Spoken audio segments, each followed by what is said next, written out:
అత్యంత ఆదరణ పొందుతున్న #1 premium range beauty products ARM pearl beauty. నమస్తే, వెల్కమ్ టు సుమన్ టీవీ. నేను మీ సాయి. అప్పుడప్పుడు మన సమాజంలో జరుగుతున్న కొన్ని సంఘటనలను చూస్తే ఆశ్చర్యం కలుగుతుంది, బాధ కలుగుతుంది, భయం కూడా కలిగేటువంటి పరిస్థితి. తాజాగా ఒక చిన్న పాప తనకెదురైనటువంటి ఒక సందర్భం చూస్తే ప్రతి ఒక్కరు కూడా కన్నీటి పర్యాతము అవ్వక మానరు.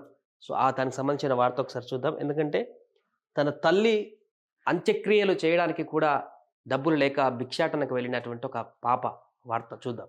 అమ్మ అంత్యక్రియలకు కూతురు భిక్షాటన. నిర్మల్ జిల్లాలో ఒంటరి మహిళ ఆత్మహత్య, అంతిమ సంస్కారాల నిర్వహణకు ఆమె 11 ఏళ్ల కుమార్తె ప్రయాస. చిన్న పాప, ఎవరు లేరు. అమ్మ మరణిస్తే ఏం చేయాలో కూడా తెలియనటువంటి పరిస్థితి. సమయానికి ఆ కార్యక్రమం చేయడానికి కూడా చేతిలో డబ్బు లేనటువంటి పరిస్థితి. ఈ నేపథ్యంలో అక్కడ ముదోల్ సర్కిల్ పోలీస్ సిబ్బంది ఆర్థిక సాయం చేసి ఆదుకున్నట్టుగా ఈ పిక్చర్లో మనకు కనిపిస్తుంది.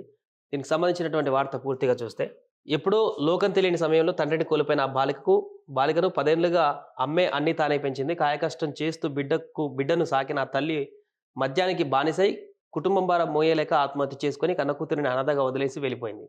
తనని అనాథ చేసి వెళ్ళిపోయిన అమ్మ అంత్యక్రియల నిర్వహణకు ఆ చిన్నారి పడకూడని కష్టపడింది. చేతిలో డబ్బు లేకపోవడంతో భిక్షాటన చేసింది. ఇక దీనికి సంబంధించి ఒక వార్తాపత్రిక సంస్థ, అదేవిధంగా అక్కడ ఉన్నటువంటి పలువురు స్పందించారు, మానవత్వం చాటుకున్నారు. నిర్మల్ జిల్లాలో జరిగినటువంటి ఘటన వివరాలు ఇలా ఉన్నాయి. నిర్మల్ జిల్లా తానూరు మండలం బేల్తరోడ గ్రామానికి చెందిన మేర గంగామణి భర్త 10 ఏళ్ల క్రితం చనిపోగా దుర్గా అనేటువంటి కుమార్తె ఉంది.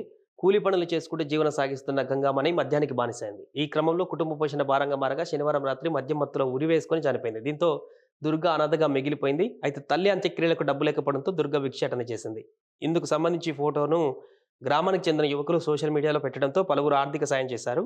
అలాగే ఏబిఎన్ వార్తలు ప్రసారం చేయడం, మిగతా వాళ్ళు కూడా వార్తలు ప్రసారం చేయడంతో విజయవాడ నేషనల్ లితో ప్రింటర్స్ అధినేత వెంకటేశ్వరరావు 10,000 ఆర్థిక సాయం అందించారంట. అలాగే ముదల్ సర్కిల్ పరిధిలోని పోలీసులు 8,000, బేల్ తరోడా ప్రభుత్వ పాఠశాల ఉపాధ్యాయుడు గజానంద్ 5,000 ఆర్థిక సాయం చేశారు. అందరికి సాయంతో గంగామణి అంత్యక్రియలు పూర్తయ్యాయి.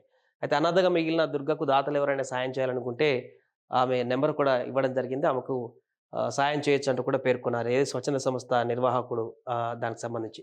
సో, మొత్తానికి ఒక విపత్కరమైనటువంటి పరిస్థితిని ఎదుర్కొన్నటువంటి ఆ పాపకి అండగా నిలిచారు. అందరూ కూడా ఏకతాటిపైకి వచ్చి పోలీసులు కానీ, కొంతమంది నేషనల్ లితో ప్రింటర్స్ అధినేత వెంకటేశ్వర్లు కానీ, స్థానిక ఒక ప్రిన్సిపల్ కానీ, ఇలా మనిషికొక చెయ్యేసి ఆ తల్లి యొక్క అంత్యక్రియలు, సంస్కరణ కార్యక్రమాలన్నిటి కూడా పూర్తి చేయడం జరిగింది. ఎటు పాలుపోనటువంటి స్థితిలో ఉన్నటువంటి ఆ పాపకి ఎదురైనటువంటి సంఘటన అయితే అక్కడ స్థానికులందరినీ కూడా కలిచివేసింది.